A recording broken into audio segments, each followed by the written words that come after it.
All right, welcome to week 5 of Exploring Ethics. This is actually a bridge week. We are bridging two sections of the course.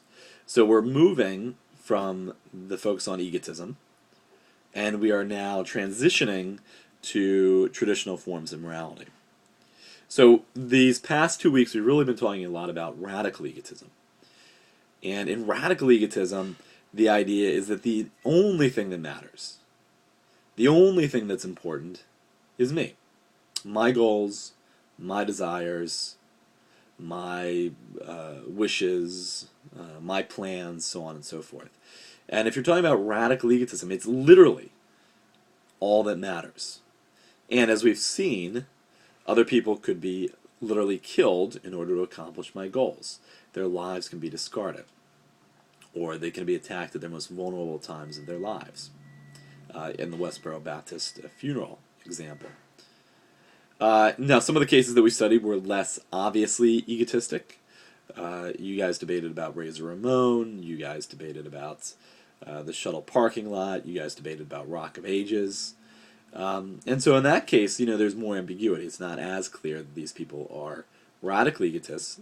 But it's certainly interesting to ask, are they selfish? Are they spending too much time and attention on themselves?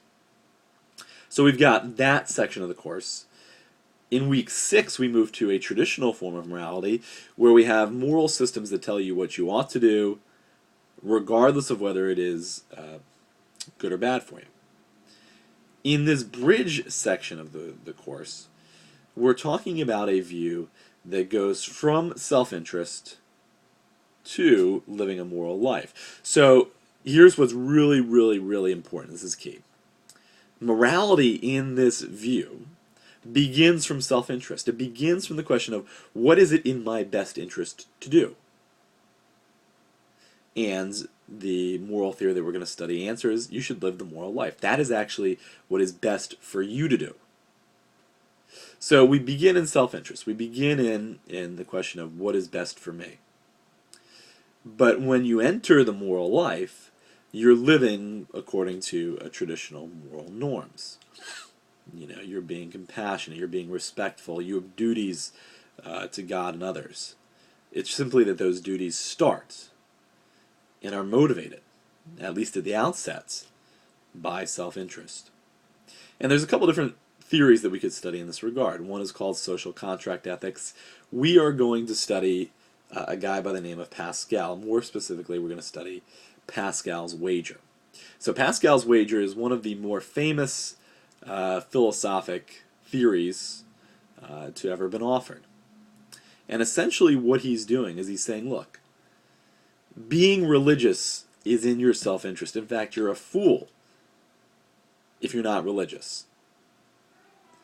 And you're a fool because of the stakes involved. He's not saying that, religion is definitely true, but he's saying that when you weigh the options, and you think about what is possible after death, then you should be religious. And I don't want to give away too much because there's the lecture notes and there's also the reading that I want you to do. But this week we're using his theory, so we got to understand what he's saying, his wager, and we're using that to study the idea that self-interest could lead to a moral form of life.